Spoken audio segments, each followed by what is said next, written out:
I call the member for Maitland. Thank you, Mr Deputy Speaker, Acting Speaker. My question is to the Minister for Transport and Infrastructure on behalf of the Minister for Roads, Maritime and Freight.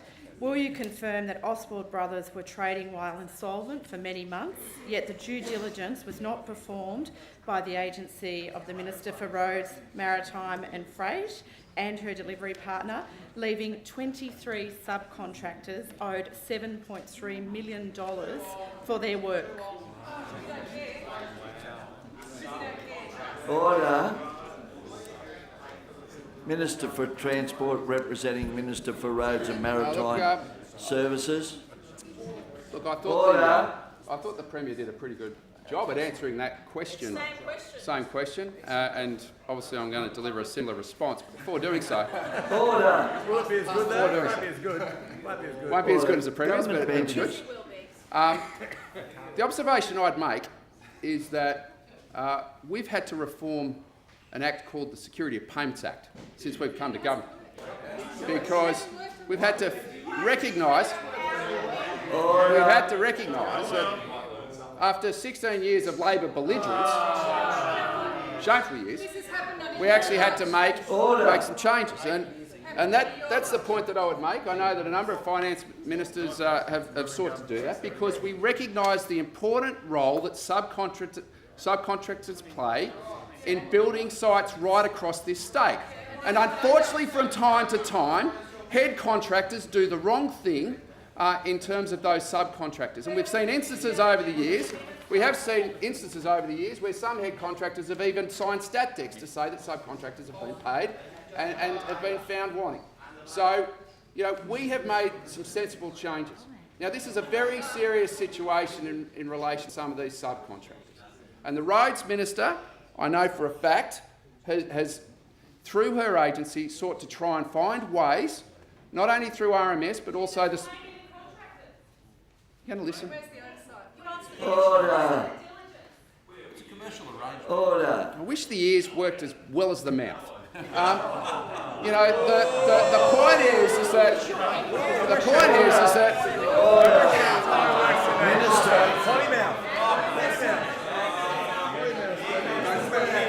Of all people to move a point of order on this one.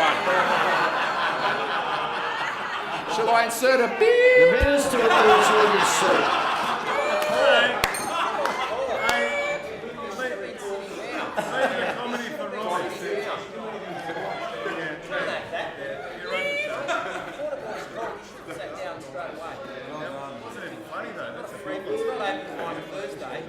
Nothing like a crap comedian. A rubbish comedian.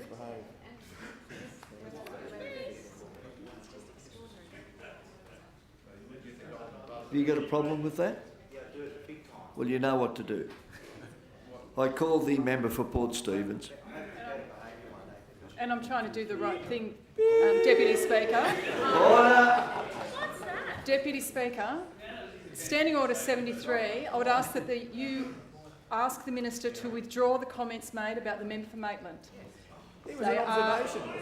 Order. They are disorderly and disrespectful in the highest order. Order.